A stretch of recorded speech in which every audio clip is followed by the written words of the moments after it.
Paul George basically gave you a solid cosign. Yeah. You know what I'm saying? I don't know if I had the words correctly, but basically saying he mimicked his game after yours. Like, how did it feel to get a cosign from somebody who's currently in the league, killing it, and just shows the admiration for you? Yeah, it was a blessing, man. When I heard it, I just, sat back and thought, like, again, I've touched people's lives that I never thought I would touch. And specifically him. And I've been a fan of him since he got in the league. And that's right when I got traded from here to the Washington Wizards. And he was playing in Indiana. So to hear that, it means a lot to me, and it gives me an opportunity, to sit back and reflect on what I've done. Again, to make people, pay attention to the things that I do on and off the court. Right. And when you're reflecting, what are some top 2 memories that you really think of during your hooping days? Oh man, that stand out the most? I think the biggest one, well, the first one I would say, my senior year of college, where we was picked to be 9th out of 9 teams in the conference to finish. Okay. And we ended up winning the ACC regular season outright, and I was ACC Player of the Year. Oh, wow. Never was going into the season that year thinking I was going to get that.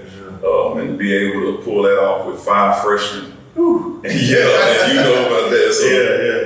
To get those guys to buy in and to be a good example to them so they can see like what it is to be a leader and, I guess you can say lead by example. Yeah.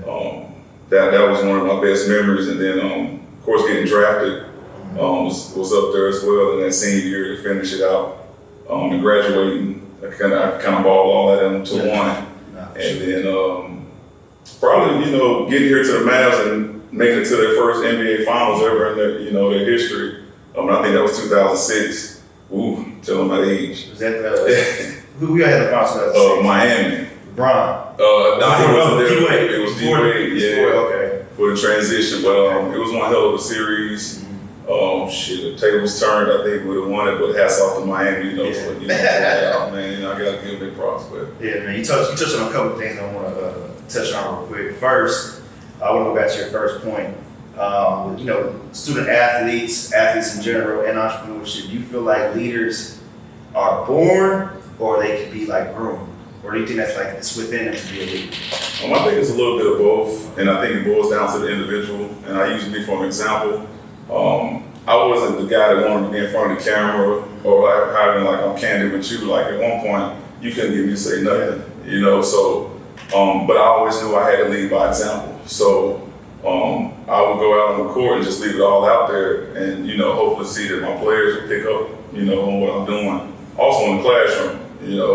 I preach that a lot because knowledge is key, and you can learn from individuals as well. So being able to pick up on certain things that can help you further yourself or help you be a better leader is always a plus, as far as being a better person and, moving on up to the next level. So, which type of leadership style kind of suits your organization best? Like LeBron, where he's kind of like for everybody engaged, more like, rest in peace, Kobe, somebody's gonna lead by example, but really get on you at the same time. Yeah, I'm over Kobe. I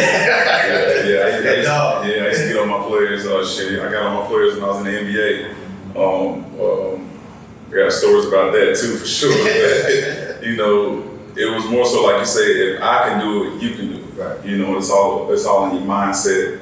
I try to teach that to my oldest son who's going through that process as a 9th grade playing varsity. And I think that's kind of where I figured it out, but I didn't play varsity until my 10th grade year. So again, to be able to take in a lot of information and process it and take what you need from it, I think is the big part about being a leader. Leaders make mistakes. You got to be able to own up to that. Just don't think being a leader is like perfect. So you got to be able to take criticism and learn from it as well. Accountability for sure. Yeah. And the second thing you talked about was that draft night. I used to dream about this when I was in high school. Never came, but kind of talk to us about the feeling on that night when athletes we dream about this our whole entire lives, like for that moment. And how did it feel for them, to finally understand that like your dream of becoming a professional basketball player came to fruition? Man, it was wonderful, man. Just by you saying that, playing back those memories in my head, because of course I was one of those loner type guys where I didn't want to go to the draft. I wanted to be around my family, so we all got to my mom's house, and just a funny story in that too. I was slated to go in the top 15, but ended up going the last pick. So that was one of those things that kept a chip on my shoulder when I got in the NBA. But Let's pick the first round or let's pick the draft? first round. Well, yeah, I was last pick the first round. Yeah. So to be able to like walk back in the house after I was in my feelings, thinking I was gonna go like 15. Yeah. See my agent over there scared as hell because he thought my mom was gonna jump on. And literally walked through the door with the last pick to the Dallas Mavericks. Man, they called my name, and just to hear the whole house erupt. Of course, I went and gave my mom, my grandma a hug because without them, I wouldn't be here today. Gotcha. And just knowing, like, you know, all those years of tying up my shoes, all those years of shooting, all those years of, like I said earlier, processing information that people have gave me and taking what I need to take out of it, it paid off, you know. And again, like I said, to go last helped me have that extra chip on my shoulder to really show, you know, the world and the NBA world what I could do.